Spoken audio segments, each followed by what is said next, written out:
Qu'est-ce qu'une voiture autonome? À ne pas confondre avec une voiture connectée.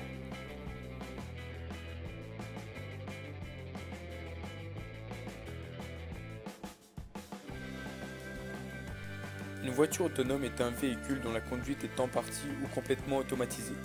Pour déterminer le niveau d'autonomie d'une voiture, il faut se demander quelles actions sont faites par le véhicule sans avoir besoin du conducteur.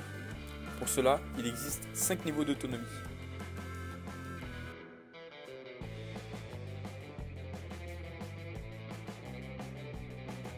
Le niveau 0, qui est simplement la conduite manuelle.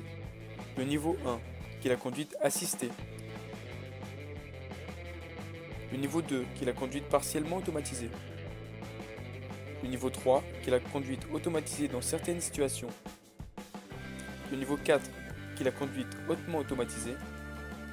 Puis le niveau 5, qui est la conduite totalement automatisée. Alors qu'on parle de voiture connectée lorsque le véhicule est raccordé à Internet, soit directement avec l'intégration d'une carte SIM à l'ordinateur de bord, soit par le biais des téléphones portables des occupants. Les 5 choses à savoir sur les véhicules autonomes.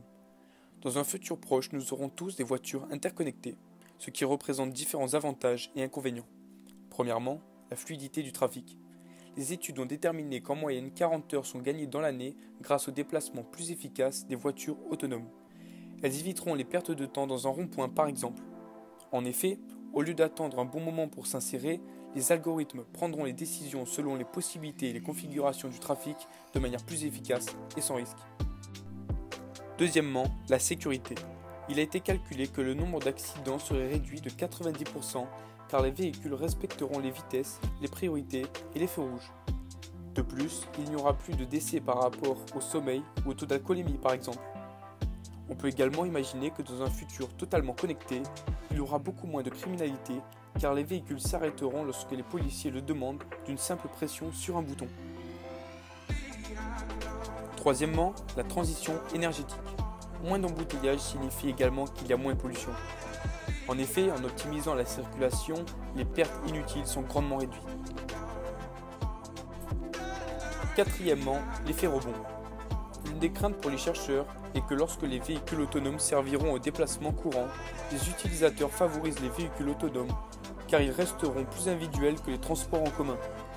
Pour éviter cela, ils pensent déjà aux différentes préventions écologiques qu'ils devront mettre en place pour mobiliser les utilisateurs à utiliser les véhicules autonomes seulement pour certains trajets.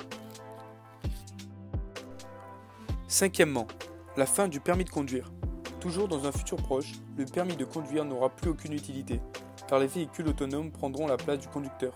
Ainsi, les véhicules sont aménagés complètement différemment, comme des petits salons par exemple, pour discuter plus facilement en famille ou avec des amis. Même s'il va falloir être encore un peu patient, l'avenir nous promet beaucoup de belles évolutions. Mais comment ça fonctionne une voiture autonome? Le véhicule autonome a pour rôle de compléter le sens du contrôleur, détecter les obstacles et analyser les panneaux et feux pour agir en conséquence. Une voiture autonome se compose de plusieurs éléments.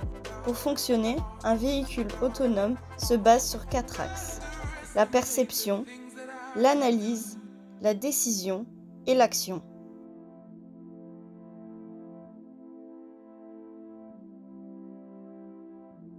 Intéressons-nous tout d'abord à la perception. C'est la première étape qui permet à une voiture autonome de conduire à la place du conducteur. Les lidars possèdent la même fonctionnalité que le radar. Ils n'utilisent pas d'ondes radio, mais des rayons lumineux qui sont réfléchis par des objets dans l'environnement. Cependant, il ne reconnaît pas les panneaux de circulation. Lidar et caméras sont incapables de fonctionner en cas de brouillard et de pluie. C'est alors le radar qui va permettre d'éviter les collisions, mais les objets doivent être suffisamment grands. GPS et cartes numériques permettent alors une localisation. Une analyse des données sera réalisée par une intelligence artificielle. Ces informations collectées par les capteurs sont envoyées au cerveau du véhicule. Il analysera alors l'environnement extérieur et les panneaux de signalisation. Ce système permet alors de mémoriser de nombreux scénarios, comme l'arrêt des voitures, et ainsi adapter à toutes les circonstances. En fonction de l'analyse des données, c'est grâce à l'intelligence artificielle que le véhicule autonome va prendre des décisions. Cette prise de décision mène alors à une action telle que tourner, freiner, accélérer.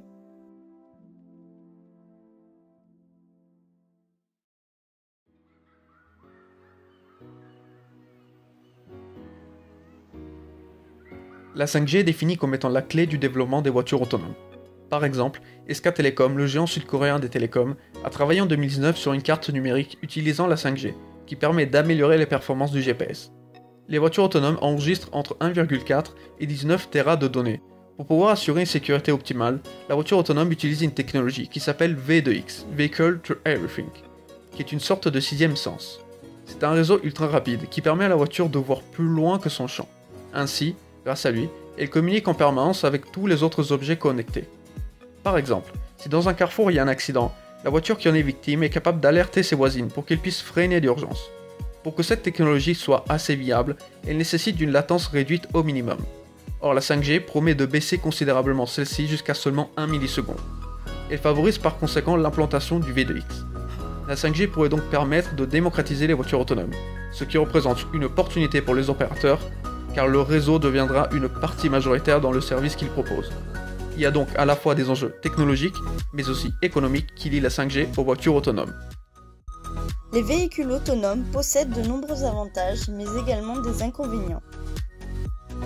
Tout d'abord, ils permettront de réduire le stress lors des trajets sans avoir à se soucier de l'embrayage, gestion de la vitesse et autres éléments.